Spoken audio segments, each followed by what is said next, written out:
मन के संवरे द्वार। सुबह की गुनगुनी धूप उसकी अधेड़ उम्र की त्वचा पर बिखरी थी, पर उसके भीतर एक शाश्वत उदासी का बसेरा था। मटर के दानों को छीलते हुए उसकी उंगलियां यांत्रिक रूप से चल रही थीं। तभी पास के मंदिर से आती घंटियों की आवाज ने उसे चौंकाया। यह राजनगर की रोजमर्रा की धुन थी, जिसमें वह दशकों से जी रही थी। राधा बहू, सुना है किशन लौटा है गांव। पड़ोसी की आवाज ने उसकी शांति भंग की। राधा ने चौंक कर देखा, उसके हाथ थम गए।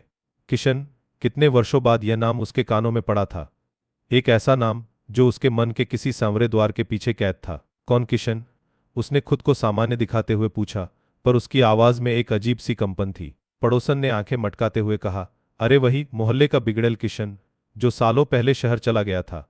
सुना है बड़ा आदमी बन गया है। किशन नाम सुनते ही राधा के मन में धुंधली यादों का सैलाब उमड़ पड़ा। वो बरगद का पेड़, वो सूखी नदी, वो गुपचुप मुलाकातें। किशन के लौटने की खबर राजनगर में आग की तरह फैल गई। हर शाम गांव के चौक पर बूढ़े बरगद के नीचे उसकी चर्चा होती थी। राधा ये सब सुनती, पर कभी किसी चर्चा में शामिल नहीं होती।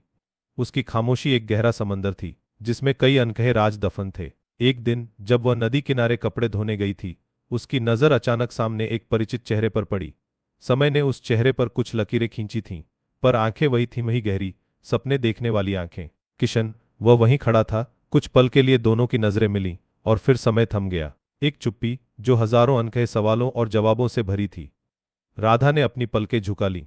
उसके भीतर एक पुराना घाव फिर से हरा हो उठा था। राधा। किशन की आवाज उसके कानों में पड़ी। दशकों बाद वही आवाज। राधा ने बिना कुछ कहे कपड़े समेटने शुरू कर दिए। उसे घर जाना था। महेश इंतजार कर रहा होगा। उस रात राधा बिस्तर पर लेटी थी, पर नींद उसकी आंखों से कोसों दूर थी। बचपन से लेकर अब तक की सारी स्मृतियां एक फिल्म की तरह उसके मन में चल रही थीं। किशन उसका पहला प्यार था। वह नदी किनारे की मिट्टी की खुशबू जैसा आजाद और उन्मुक्त। राधा के पिता ने समाज और जाति की दीवारों को देखते हुए उनके रिश्ते को कभी स्वीकार नहीं किया। हमारी इज्जत का सवाल है, राधा, पिता ने कहा था, और राधा ने अपने सपनों का गला घोंट दिया था। किशन राजनगर छोड़कर चला गया था, यह कहकर कि वह एक दिन वापस आएगा और राधा को अपने साथ ले जाएगा, पर वह कभी नहीं आया। या यूं कहें कि जब तक वह आया, तब तक राधा की जिंदगी एक नई पटरी पर चल पड़ी थी। महेश, एक सीधा सादा मेहनती किसान, उसके जीवन में आया था। उसने राधा को वह स्थिरता दी जिसकी उसके टूटे हुए दिल को जरूरत थी। पर प्यार, वह अनछुआ मन के संवरे द्वार के पीछे ही रह गया था। अगले कुछ दिन राधा के लिए बेचैन करने वाले थे। किशन से उसकी मुलाकातें अनियोजित थीं, पर हर मुलाकात एक कसक छोड़ जाती थी। एक शाम वह मंदिर से लौट रही थी। किशन मंदिर की सीढ़ियों पर बैठा था, उसकी ओर देख रहा था। कितना बदल गया है सब, है ना राधा? किशन ने कहा।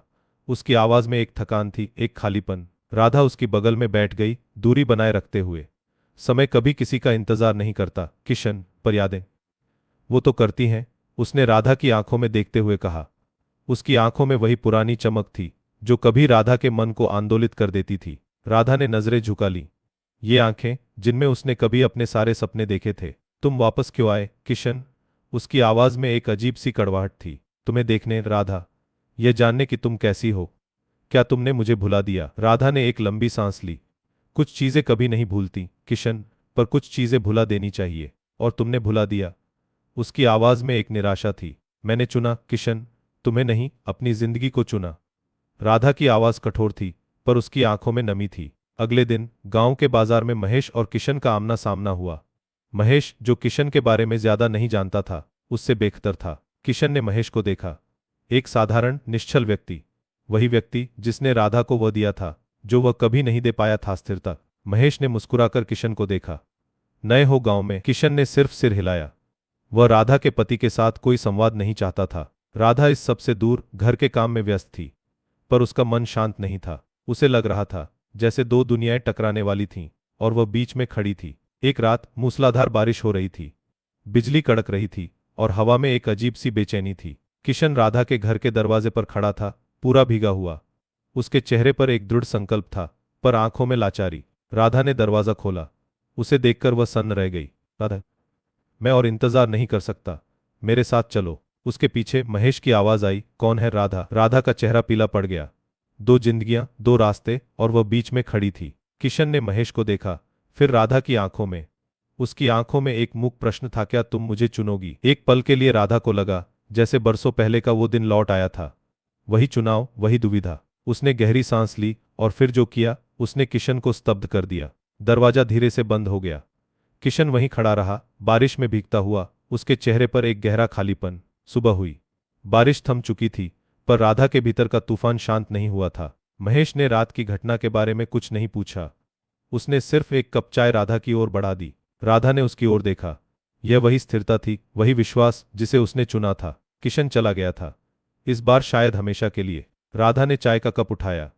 उसकी गर्मजोशी उसके हाथों से होते हुए उसके मन तक पहुंची। जीवन चलता रहता है, प्यार, दर्द और चुनाव के निशानों को समेटते हुए। मन के सांवरे द्वार अब भी बंद थे, पर उनके पीछे की धुंधली यादों ने उसे कमजोर नहीं, बल्कि और मजबूत बना दिया था। आपको यह कहानी कैसी लगी, हमें कमेंट्स में बताएं और चैनल को सब्सक्राइब करना न भूलें।